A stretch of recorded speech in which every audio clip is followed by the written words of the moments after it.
Diffusion, the international science radio show. We have a bouncer on the doors of perception. The good, the bad, the ugly. It gets pretty exciting. The myths, the truths.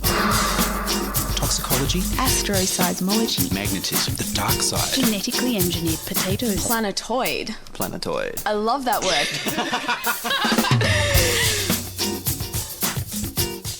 Hello and welcome to Diffusion. Sit back and relax while we inject weird and wonderful science directly into your brain. I am Ian Woolf. On this edition, Brennan Hatton talks about biohacking augmented reality.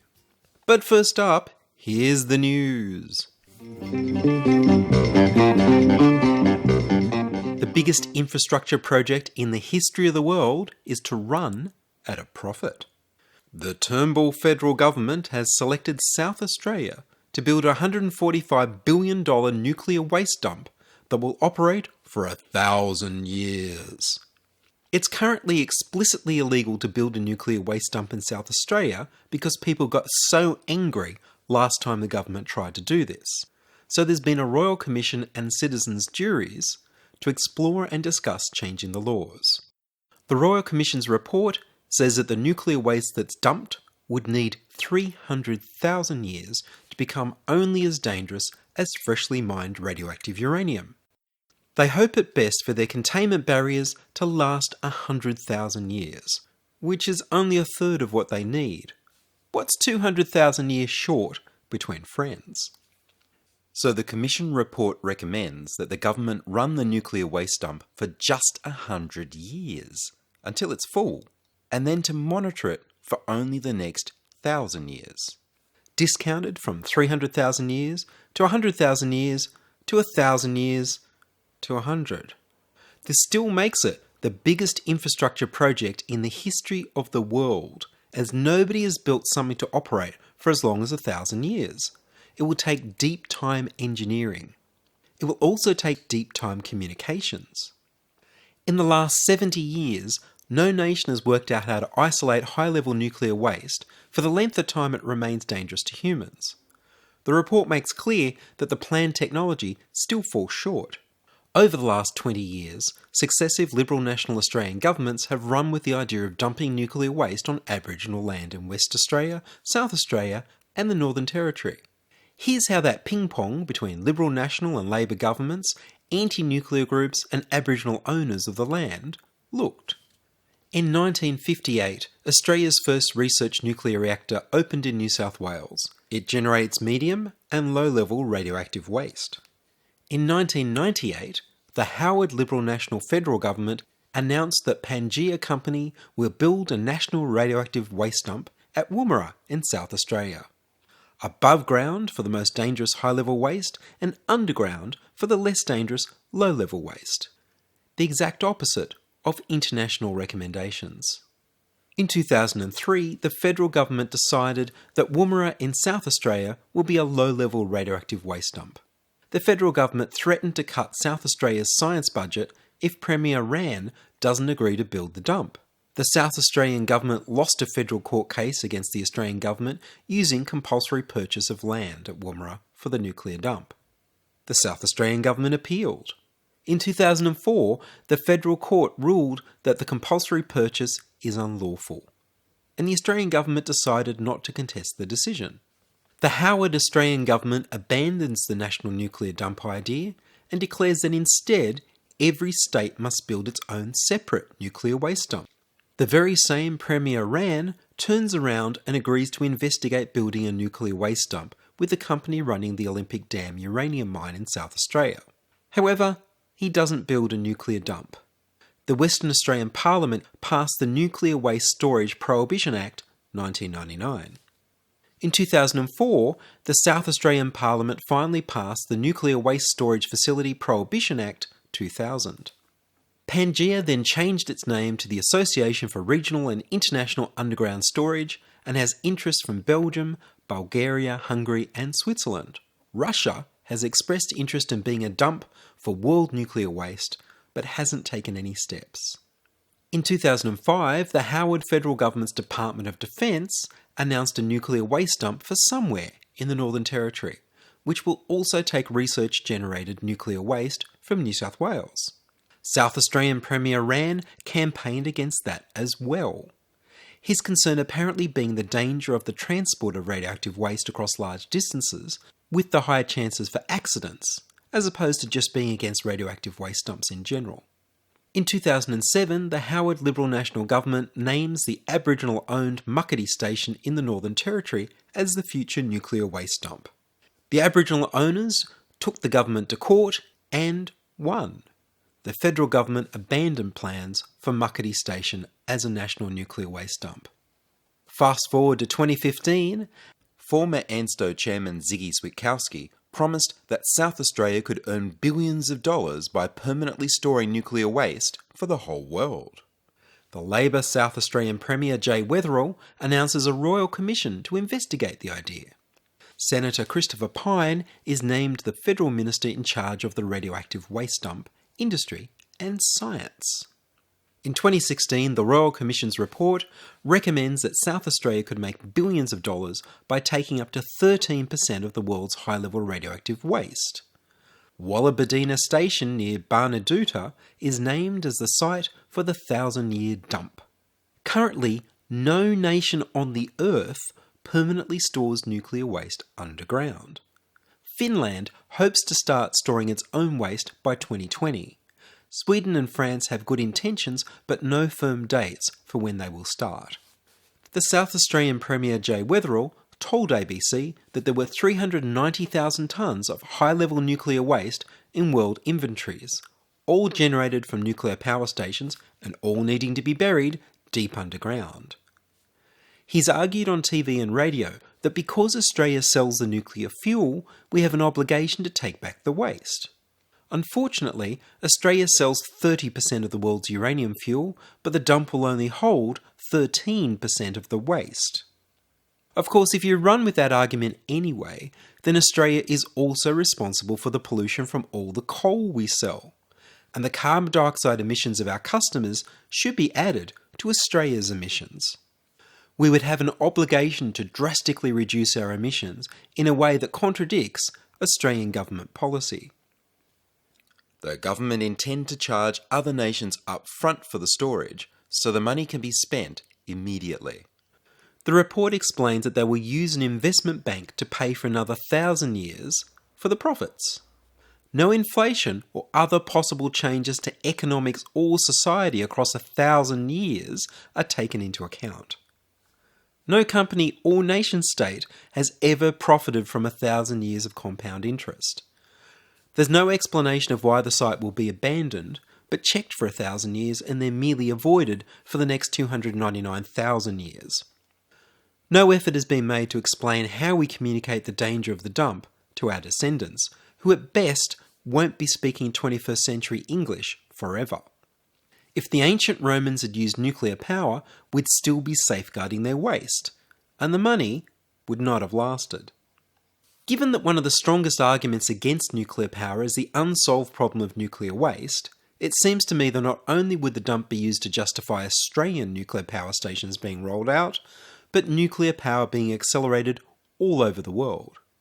Lobbyists could just point to the Australian dump and proclaim the problem solved. Stick it there! In reality, they'll just have polluted some land for profit, turning the whole worldwide movement of clean energy production upside down and perhaps encouraging other parts of Australia to become the world's toilet. The report anticipates several decades of research and development and building before they take their first shipment, at least 30 years. At the current exponential rate of solar and renewable power development, the dump will be worthless in 30 years. Nuclear fusion may work in 30 years' time. It's always just 30 years away. If the world embraces clean energy sources, then the dump will take a massive loss. This would give the Australian government an incentive to keep lobbying for dirty power. The radioactive waste dump is estimated to cost at least $41 billion up front and $145 billion in total. These are not trivial amounts for a nation that feels the need to take money away from the poor and disabled. The report also says that they plan for $550,000 per year annual surveillance costs for 1,000 years. This is the cheapest item in the budget. How short-sighted is it to believe that 1,000 years of surveillance of toxic waste will be the lowest cost of the project? There's no guarantee that the bank or the nation-state will be around for 1,000 years, let alone the 300,000-year lifespan of the entire storage plan. They also seem to have no idea that low probabilities become high probabilities over very long stretches of time. They expect $257 billion profit in return for ruining the land for 300,000 years. They're risking that nothing goes wrong in that vast timescale. The transport risks in the report are only estimated as a risk of collision with another ship, not risks of storms, reefs, or shoddy ships that have caused the vast majority of ships to sink. Pirates can't steal the shipment, they say, because the waste is too heavy. But it's ignored that they could just steal the whole ship. The economic analysis for nuclear power in South Australia concludes that it's not profitable unless propped up by government. It actually predicts the economy would be worse off if nuclear power stations were built. The government must hope that nobody in the world reads this report and closes down their unprofitable nuclear power stations to save government money, endangering the profits of the dump. The report also concludes that expanding South Australia's uranium mines won't be profitable until the exhaustion of resources in the current mines raises the price of uranium ore. The possibility of using radioactive thorium ore as an alternative nuclear fuel is investigated in the report, and found to be unprofitable because there's no commercial thorium reactors and uranium is very cheap. The report concludes that there's no commercial incentive to develop thorium as a nuclear fuel. Chapter 2, page 24. The report says there's no foreseeable market for Australia to enrich its own uranium ore before selling it. The proposed nuclear dump site of Wallabadina Cattle Station in the Flinders Ranges is jointly owned by former Liberal Party President Grant Chapman, and it's right next door to an Aboriginal community. He's eager to sell to the government to build the dump, so there's no need for a Howard-style compulsory purchase of the land. Grant Chapman was chair of the 1995 committee that first decided to put an Australian nuclear waste dump on Aboriginal land. The people of the local hawker community the station is in are not happy about the dump at all. At a Maytown meeting, 100 of the 300 local farmers and Aboriginal community joined to protest against the dump. And that brings us to this week. The leader of the federal opposition, Bill Shorten, voted to delay for another 2 weeks any decision for the Labor Party to have a position for or against the international radioactive waste dump. He's reviewing the situation. Will Australia become the glowing green suppository of nuclear waste? Could anything possibly not go wrong across 100,000 to 300,000 years of running a nuclear waste sewer for the world? Time will tell. You're listening to Ian Woolf on Diffusion Science Radio. Send emails to science@diffusionradio.com. We're brought to you across Australia on the Community Radio Network and podcast over the internet on www.diffusionradio.com. And now, augmented reality and biohacking. Brennan Hatton is a virtual reality developer from Silicon Vagabond and Devika Learning. He gave a talk at a Biofoundry meeting at the Australian Technology Park about biohacking and augmented reality. Virtual reality is basically just like the Matrix, right? You just enter a totally different world, sort of cut off from this world. One of my personal favorite is our Cardboard, where basically these two Google engineers got up on Google I/O and they're like virtual reality is cool and all this Oculus stuff, and it's but you need really powerful computers to run it. You need expensive hardware. We built this piece of cardboard that goes over a phone, and any phone becomes a virtual reality headset, which is awesome. It's amazing. You can literally buy one for $2 and have it shipped to here for free, from China. That's the thing you can do right now in Australian dollars, which is I love that so much. Just scales the industry so much. So virtual reality, you sort of take yourself away from this world. Augmented reality, you add stuff to the world. You stay in the real world and you add digital content to the real world. If you were to stick your phone on the sort of dash of your car so that you could see the reflection in the dash, That's pretty much augmented reality right there, just like low tech, like not doing any tracking, any cool stuff. What's really important with augmented reality is the ability to actually integrate the interface with the real world. So you're not just sort of like, all right, I've got this 3D thing floating in front of me, but it recognizes the space of the world and it can sort of contextualize itself to that world. So that you can sort of like, for instance, with Meta, we did a lot of hand tracking. So we could actually pick up these things and we could hold them in our hands. And you couldn't feel them. Some people claimed they could, but you cannot. And it might be there's like some sort of connection there between your brain where you think you're holding it and sort of like tells you that you are. But yeah, it's just a light, and you're just moving it around, and it actually knows where your hand is, what your hand's doing. We could sort of like track your hand being open and closed if you're doing a pinch, if you were touching something.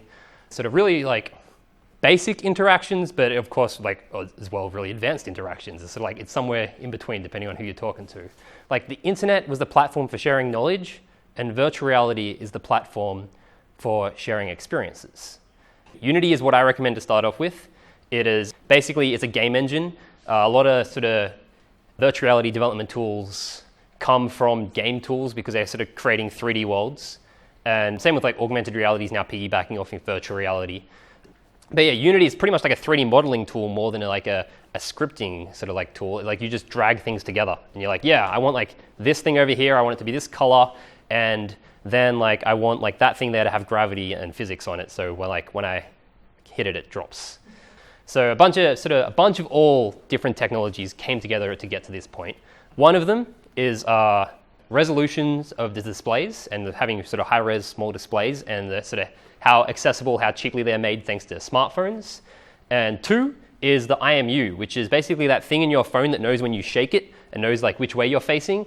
That thing is pretty much what powers like you to be able to look around and sort of stay in that world and like look at something and then come back and it's still there. The IMU, inertial measurement unit, and it's made up of like a gyroscope, accelerometer, and a compass that sort of combines all these things together to just know which way you're looking. And then the tools to build it, like thanks to like the games industry and thanks to all like the games industry is actually a really sort of like interesting industry where it's like an art scene. So there's like all these people who like really passionately want to make games, and there is like so little money in it for them, but they don't care. They just want to do it anyway. And Unity is now at a point where it's one of the largest developer communities in the world, and it's free, which is like insane. Like you can just do this stuff for free. It's like because game developers don't have any money because they're making games, and games don't make them much money, so their tools are free. And Unity's actually got this amazing license where it's like it's free if you're making under $100,000 a year on like using Unity, and when you're making more than that, it's $70 a month per person.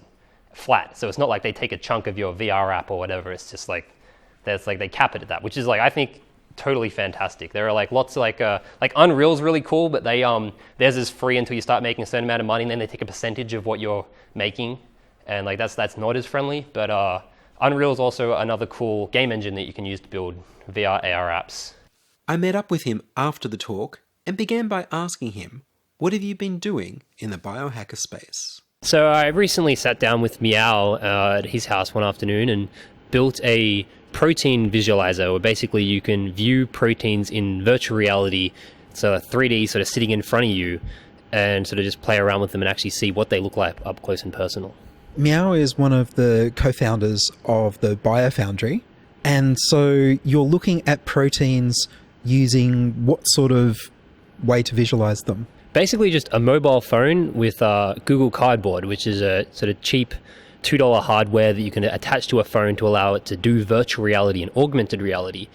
And we basically pull the protein data from the protein database online and then build out a 3D protein in front of you using your phone. So you could attach this to any of the proteins in the database? Yeah, essentially. There's just a link at the beginning of the app. You link in the protein that you want and the PDB file, and then it builds that protein for you. So that sounds like it'd be really useful to students and professionals. Yeah, absolutely. It's great for learning, just for being able to just like actually visualize a protein, because they're very three-dimensional objects, and it's hard to represent these things in 2D and to get a good understanding of what they look like. But then just exploring them in more detail, we've sort of been experimenting with visualizing secondary structures and the sort of the atoms that make up the protein and the amino acids, and it's a really fun tool to play with. And you developed this in one night of hacking? Yeah, essentially. I think it was over 2 nights. So like one afternoon, I just went back to Meows for some beers and like, oh, how about we build a virtual reality app? And him being in like the bio space, me being in the VR space, it turned into a virtual reality bio app. And then I came back a night later, about a week later, and it's like, oh, let's like just add some more stuff to it. And that's when it essentially became augmented reality, where it was in the real world rather than just in a virtual world. And what tools were you using to build this? I built it all in Unity using Vuforia for the augmented reality tracking and Google Cardboard for the virtual reality sort of viewing of it, which is, you can access all of it for free. Like Unity, it's for free as long as you're not making $100,000 from it. And Vuforia, you can get free access as a developer, and then you have to pay once you publish it. And Cardboard is free, full stop. And Google Cardboard is turning up in department stores and eBay and everywhere. Yeah, you can even buy it and order it to Australia for $2 for free shipping from like China. You can get it from Kmart and like for like $50 headsets that are made of plastic and sort of a bit more quality, or just like, yeah, order online, all these different variations. I've got one that fits in my pocket. It's cool stuff. And what else are you working on? I'm actually working on teaching virtual reality development to kids. So I have an after-school program called Devica Learning, and we teach virtual reality development, augmented reality development, game development, and a bunch of other tech like web development.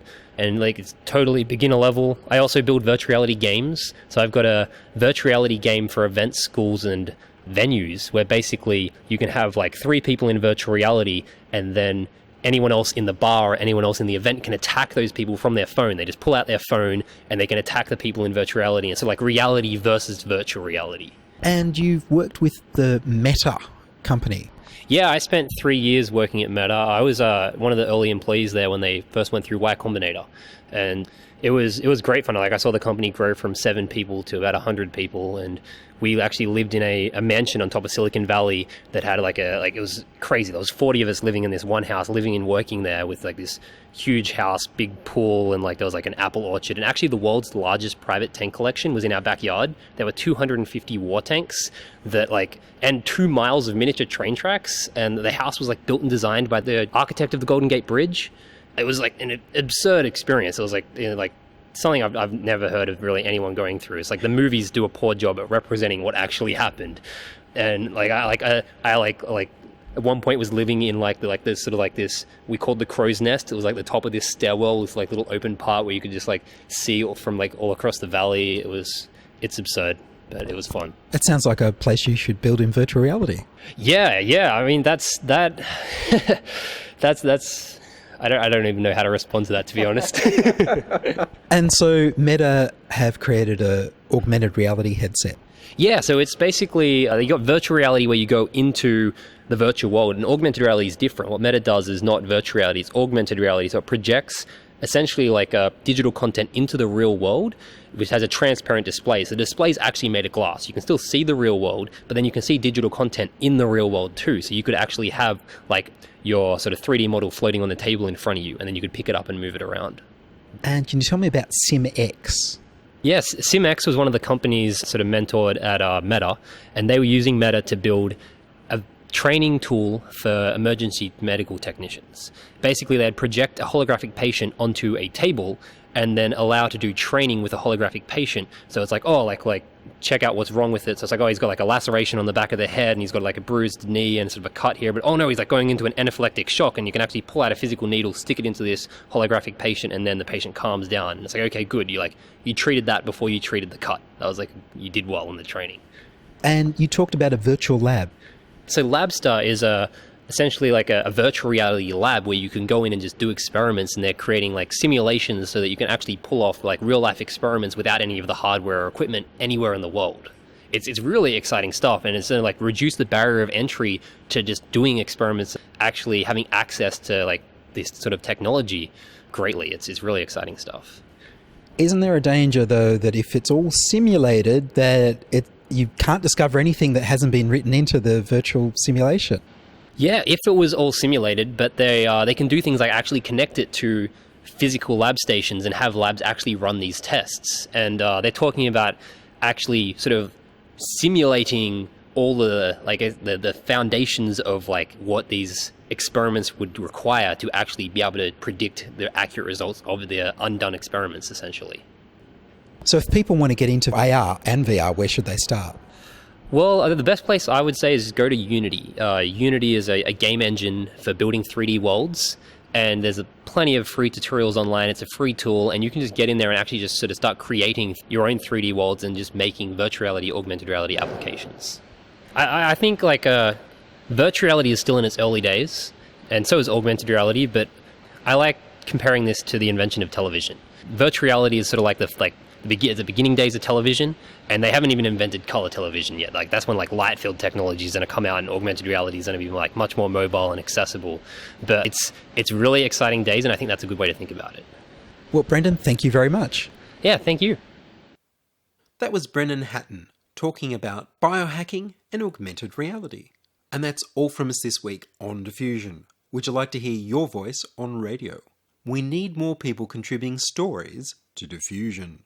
Send your contributions, opinions, congratulations, standing ovations, helpful suggestions, and donations to science@diffusionradio.com. That's science@diffusionradio.com, and please do send me an email so I know you're listening and you'd like to hear more episodes. Please like the Diffusion Science Radio page on Facebook and rate us on iTunes. Tell your friends. Follow me on Twitter @Ian Woolf.